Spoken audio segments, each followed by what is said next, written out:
अस्सलाम वालेकुम।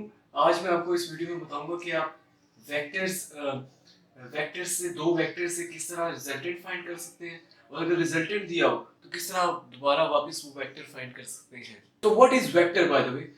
A physical quantity which has both magnitude and direction.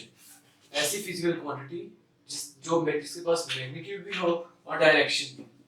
Okay, a vector is a physical quantity which has both magnitude and direction. Okay, vector को represent किस तरह किया जाता है? Vector को सिंपल एक स्ट्रेट लाइन से और आगे एरो लगा दिया जाता है उसके। वो इस तरह रिप्रेजेंट करते हैं। फॉर एग्जांपल दिस, देखिए स्ट्रेट लाइन आगे एरो हेड। इस तरह हम वेक्टर को रिप्रेजेंट करते हैं। इस तरह कर लें, इस तरह कर लें, इस तरह कर लें, आपकी मर्जी। ये सब वेक्टर्स हैं। अच्छा, अगर एक वेक्टर एक डायरेक्शन में पॉजिटिव है तो उसके ऑपोजिट डायरेक्शन में वो नेगेटिव होगा। फॉर एग्जांपल, अगर ये पॉजिटिव है तो ये वाला वेक्टर सेम मैग्नीट्यूड रिप्रेजेंट करता है ये लाइन। ये जितनी लाइन बड़ी होगी उतना मैग्नीट्यूड ज्यादा होगा। और ये बिल्कुल इसके ऑपोजिट डायरेक्शन में तो ये नेगेटिव हो गया। इस वेक्टर का ये नेगेटिव वेक्टर है। इस वेक्टर का नेगेटिव वेक्टर ये होगा। इस वेक्टर का नेगेटिव वेक्टर ये होगा अगर ये पॉजिटिव है। ओके, अब दो सिचुएशन हो सकती हैं। एक तो ये हो सकती है कि आपको दो कंपोनेंट्स दिए और रिजल्टेंट पूछ ले वो आपसे, या फिर एक ये हो सकता है कि रिजल्टेंट दे दे और वो कंपोनेंट्स आपसे पूछ ले। तो सबसे पहले फर्स्ट कैटेगरी पकड़ते हैं कि हमें दो वेक्टर्स गिवन है और हमें रिजल्टेंट फाइंड करना है। तो यार ये आपको ओ लेवल से पता है कि किस तरह आप दो वेक्टर से रिजल्टेंट फाइंड करते हैं। तो दो तरीके होते हैं, हेड टू टेल रूल और पैरेललोग्राम। ओके, तो ये दो तरीके होते हैं जिससे हम वेक्टर को ऐड करते हैं, हेड टू टेल रूल और पैरेललोग्राम रूल। अब हेड टू टेल रूल क्या होता है? यार आपको दो वेक्टर्स दिए हुए हैं, लेट्स से एक वेक्टर ये है और दूसरा वेक्टर ये है, और कहता है जी बताओ ये दो वेक्टर्स हैं, इनका रिजल्टेंट बता दो। आप करते हैं कोई भी एक वेक्टर पहले पकड़ते हैं। चले मैं इस वाले वेक्टर को पकड़ लेता हूं। पहले मैं इसको एज इट इज ड्रॉ करूंगा। ओके, ये मेरा फर्स्ट वेक्टर हो गया। तो जो फर्स्ट वेक्टर का हेड होता है ना, हेड, ये सेकंड की टेल के साथ ज्वाइन करना होता है। अब इस डायरेक्शन में, इस डायरेक्शन तो ये ले एस। ओके, फर्स्ट वेक्टर का हेड सेकंड की टेल के साथ ज्वाइन करना है। ये हो गया फर्स्ट वेक्टर का हेड सेकंड की टेल के साथ। अब फर्स्ट की जो टेल है उस सेकंड के हेड के साथ आपने ज्वाइन करनी है। यस, ये रिजल्टेंट आ गया। फर्स्ट का हेड सेकंड की टेल के साथ, देखिए फर्स्ट का हेड मैंने सेकंड की टेल के साथ ज्वाइन किया। फिर जो फर्स्ट की टेल है वो सेकंड की हेड के साथ आपने ज्वाइन करनी है, और जो ये जो लाइन होगी ये आपका रिजल्टेंट होगा। तो देखिए दो मुझे वेक्टर्स दिए थे, मैंने उससे रिजल्टेंट फाइंड कर लिया। ये रिजल्टेंट है मेरा। Okay, so head of the first vector joined with the tail of the second vector, and tail of the first vector joined with the head of second vector. Okay? अब आगे आ जाते हैं parallelogram rule पे। जो parallelogram rule है, basically use होता है addition of two outward drawn forces. For example देखें, एक फोर्स ये दी हुई है मुझे और दूसरी ये दी हुई है। ओके, अब इसको पैरेललोग्राम रूल को आपने अप्लाई किस तरह करना है? देखिए ये जो वेक्टर होता है ना, वेक्टर की लाइन, ये इसका मैग्नीट्यूड रिप्रेजेंट करती है। मैंने आपको पहले बताया, ये जो लेंथ है ये इसका मैग्नीट्यूड रिप्रेजेंट करती है, और ये जो एरो लगाया होगा ये इसकी डायरेक्शन को बताता है। इस पॉइंट से तो दोनों वेक्टर डाइवर्ज हो रहे हैं। अगर तो एक कन्वर्ज हो रहा हो तो मैं simply head to tail rule से कर देता सॉल्व, इसको मैं इसका रिजल्टेंट फाइंड कर देता। अब लेकिन दोनों ही डाइवर्ज हो रहे हैं, तो इसको बजाय हेड टू टेल रूल से मैं इसको पैरेललोग्राम से इसको मैं करूंगा सॉल्व। अब देखिए किस तरह करता हूं सॉल्व। ओके, आपने क्या करना है, आपने कंपास रखना है और इसकी लेंथ मेजर करनी है कंपास से, और वही कंपास उसी तरह उठा के आपने यहाँ रख देना है इस पॉइंट पे, और यहाँ पे एक लाइन लगा देनी है आपने कुछ इस तरह, और सिंपली ये इसकी उसी तरह आपने इसकी लेंथ मेजर करनी है कंपास से, और यहाँ कंपास रखे इस पॉइंट पे आपने कुछ इस तरह लाइन लगा देनी है। इस तरह लाइन लगेगी। ओके, आपने क्या करना है, आपने सिंपली इसको इसके कॉर्नर से मैच कर देना है। ओके, आपने क्या करना है, आपने सिंपली इसका जो मिड है, जहां पे ये दोनों इंटरसेक्ट कर रही है, वहां से इनको मैच कर देना है। अब ये जो डायगोनल होगा ना, ये वाला डायगोनल, ये इसका रिजल्टेंट होगा। ये डायगोनल जो है, यानी कि इस पॉइंट को आपने इस पॉइंट से मैच कर देना, ये आपका रिजल्ट निकला है। ये होता है पैरेललोग्राम रूल। देखिए पैरेललोग्राम बन गई ना, ये जो साइड है ये इसके पैरेलल है, ये साइड इसके पैरेलल है, और ये आपका रिजल्टेंट है दरमियान वाला।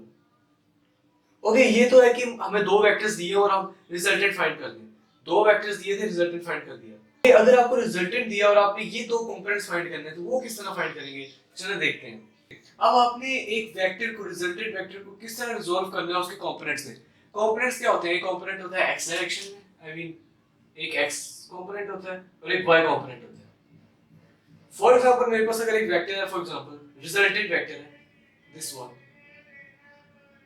मुझे इसको इसके कंपोनेंट्स में इसको रिजॉल्व करना है, तो सिंपली एक एक्स डायरेक्शन में इसका कंपोनेंट होगा, एक वाई में, एक एक्स में एक वाई में। इसका मतलब हुआ जो कंपोनेंट्स है दोनों, ये दोनों परपेंडिकुलर होंगे। देखिए ना, अगर एक एक्स में है और दूसरा वाई में है तो दोनों परपेंडिकुलर ना हुए, तो सिंपली आपने इसका एक एक्स डायरेक्शन में कंपोनेंट बना देना दिस वन और एक वाई में। फॉर एग्जांपल अगर ये रिजल्टेंट है तो ये इसके दो कंपोनेंट्स बन गए, ये दोनों आपस में परपेंडिकुलर होंगे ये दोनों। तो इस तरह आप एक किसी भी वेक्टर को रिजॉल्व कर सकते हैं उसके कंपोनेंट्स में। अब यार ये वेक्टर किसी भी तरह का हो, ओके फॉर एग्जांपल अगर ये वाला वेक्टर है, इसको भी सिंपली आप इसी तरह रिजॉल्व करेंगे। एक ये हो जाएगा वेक्टर दिस वन और सिंपली ये और दूसरा ये। आप देखिए दोनों परपेंडिकुलर है। अब इस टाइम मेरे पास वो स्केल वगैरह नहीं है तो सही नहीं बन रहा, लेकिन ये दोनों परपेंडिकुलर होंगे। आप ये जो वेक्टर होता है ना ये वाला, ये यहां पे ड्रॉ कर सकते हैं, ये यहां पे ड्रॉ हो सकता है, ये वाला यहां पे करते हैं, यहां पे करते बात एक ही है। मैंने इसको यहां पे कर दिया, y को यहां किया और x को इसके आगे ज्वाइन कर दिया हेड टू टेल रूल से। आप इसको एक तो यहां भी शो कर सकते हैं, वो भी ठीक है, यहां कर दे दोनों ठीक है, लेकिन किसी एक जगह शो करना है आपने, या यहां कर दे शो, ये यहां कर दे। जिस तरह मैंने ये x को यहां शो कर दिया, आप यहां कर दें, है तो भी परपेंडिकुलर। ओके, अब जरा इनकी इक्वेशंस देख लेते हैं, मैथमेटिकल फॉर्म देख लेते हैं इनकी। देखें मैंने यही वाला उठाया यहाँ पे, देखिए कि रिजल्टेंट दिया हुआ था, मैंने इसको दो परपेंडिकुलर कंपोनेंट्स में रिजॉल्व कर लिया। ये जो एरो होता है ना, एरो, इससे पहले वाली टेल से आपने शुरू करना होता है, एरो से पहले टेल से शुरू करना होता है आपने। ये टेल से शुरू किया मैंने, एक कंपोनेंट और ये दूसरा कंपोनेंट, ठीक है। अब देखिए यार, अब एक एंगल दिया हुआ थीटा और मैंने ये इक्वेशंस निकालनी है इसकी। लेट्स से मैं इसको रिप्रेजेंट करता हूं F H, I mean horizontal component, इस फोर्स का हॉरिजॉन्टल कंपोनेंट और इस फोर्स का वर्टिकल कंपोनेंट। ओके, अब मुझे इसकी इक्वेशंस निकालनी है, मैं किस तरह निकालूंगा? देखें, अब हॉरिजॉन्टल कंपोनेंट अगर निकालना है, मैंने एफ एच निकालना है, ठीक। तो cosine of theta equals adjacent over hypotenuse,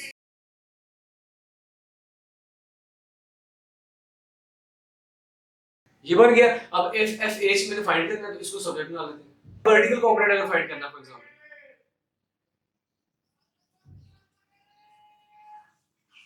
अच्छा यहाँ पे मैं एक बात क्लियर कर दूं, मैं तो ये सिंबल्स दे रहा हूँ, एग्जाम में आपको वैल्यूज गिवन होगी, एंगल भी गिवन होगा, ये एफ भी गिवन होगा और आपने ये दोनों फाइंड करने होंगे। ओके ओके, अब एफ अब मैंने वर्टिकल कंपोनेंट फाइंड करना है, तो ये हो जाएगा sin theta opposite over hypotenuse, opposite over hypotenuse. F भी मैंने फाइंड करना है, इसको सब्जेक्ट बना लें, F B equals F sine of theta. Okay, अच्छा अब यहाँ पे एक कंक्लूजन ड्रॉ होती है कि जब भी एंगल गिवन होगा आपको एक रिजल्टेंट का और आपने उसके कंपोनेंट्स फाइंड करने हैं, आप एंगल की हमेशा साथ वाली जो साइड होगी ना, साथ वाली साइड, वो हमेशा कोसाइन की होगी, और जो उसके ऑपोजिट होगी एंगल के, वो हमेशा साइन साइन का फंक्शन बनेगा हमेशा। देखा आपने, जो एडजेसेंट थी यानी कि हॉरिजॉन्टल कंपोनेंट था, इस केस में हॉरिजॉन्टल कंपोनेंट कोसाइन में गया, वर्टिकल कंपोनेंट साइन में गया। ये अब मैंने यहाँ पे आपको प्रूफ किया किस तरह। आप एग्जाम में ये नहीं करेंगे, ये वाला ये स्टेप आप एग्जाम में नहीं करेंगे, आप ये डायरेक्ट करेंगे। आपको कहेगा एफ हॉरिजॉन्टल कंपोनेंट फाइंड करें, आप लिख देंगे एफ cos थीटा, एफ की वैल्यू पुट करेंगे, थीटा की वैल्यू पुट करेंगे, आपको आंसर आ जाएगा। सिंपली आपको वर्टिकल में का कंपोनेंट फाइंड करें, आप ये वाला स्टेप नहीं करेंगे, ये वाला स्टेप आप डायरेक्ट ये लिखेंगे, एफ की वैल्यू पुट करेंगे, थीटा पुट करेंगे और आंसर निकाल देंगे। इस तरह आप एक वेक्टर को उसके कंपोनेंट में सॉल्व करते हैं और आगे मैथमेटिकल आंसर निकालते हैं। प्लेन में भी वेक्टर का थोड़ा सा यूज आता है, देखिए किस तरह। अब एक प्लेन में मेरे पास बॉल पड़ी है, आपको पता है वेट हमेशा डाउनवर्ड एक्ट करता है, हमेशा परपेंडिकुलर डाउनवर्ड, वेट हमेशा डाउनवर्ड एक्ट करता है। अब मुझे एग्जामिनर कह देता है कि वेट को रिजॉल्व करें, तो मैं क्या करूंगा, मैं उसी तरह ये टेल से शुरू करूंगा, टेल से डायरेक्ट, और फिर ये कंपोनेंट, ये हो गया, एक ये कंपोनेंट हो गया और एक ये कंपोनेंट हो गया, ये दोनों देखिए कंपोनेंट आपस में परपेंडिकुलर। ओके, अब ये एंगल थीटा है, लेट्स से फॉर एग्जांपल ये 30 डिग्री है फॉर एग्जांपल, तो ये वाला जो एंगल है ना, ये वाला एंगल ये भी 30 डिग्री होगा। किस तरह? देखिए ये 30 है, ये 90 हो गया, तो ये कितना बचा 60। अगर ओके, अब ये 60 डिग्री एंगल है, अगर ये 60 है तो मुझे बताएं यार ये 90 डिग्री है, टोटल 90 है, 90 माइनस 60 तो ये 30 नहीं हो गया। तो दूसरी तरफ देख लेंगे, ये 60 है तो ये एंगल भी 60 होगा। अगर ये 60 है ये 90 है तो 180 में से दोनों माइनस करें तो ये 30 डिग्री आंसर आ जाएगा। तो जो एंगल ये होगा वही एंगल ये होगा। ओके, मैंने वेट को दो कंपोनेंट्स में रिजॉल्व किया। अब एंगल की हमेशा साथ वाला जो कंपोनेंट होता है, मैंने आपको कहा था कोसाइन का फंक्शन होता है, तो w cos थीटा, यहाँ पे f से रिजल्टेंट यहाँ वेट है। ओके, और जो सामने वाला होता है एंगल की, वो हमेशा साइन का फंक्शन होता है, तो w sin थीटा। ओके, अब सिंपली वेट, कुछ वेट होगा बॉल का, वेट पुट करेंगे आप, थीटा की वैल्यू गिवन है, आपके पास आपको आंसर आ जाएगा, वो कंपोनेंट आ जाएगा। ठीक है, लेट्स से एक एंगल पे से फोर्स लग रही होती बॉल पे, लेट्स से, तो अगर इस फोर्स को आपने रिजॉल्व करना होता है वो भी इसी तरह ही होगा, सिंपली एक हॉरिजॉन्टल और एक वर्टिकल। जो ये होगा, अगर यहाँ एंगल गिवन है तो ये वाला कोसाइन फंक्शन होगा, ये साइन फंक्शन होगा। अगर ये एंगल गिवन है तो ये कोसाइन फंक्शन होगा, ये साइन फंक्शन होगा। ओके, तो इस तरह आप एक प्लेन में वेक्टर्स को सॉल्व कर सकते हैं और उनके कंपोनेंट्स फाइंड कर सकते हैं। ये बहुत एक इंपॉर्टेंट है, मैकेनिक्स में बहुत यूज है इसका।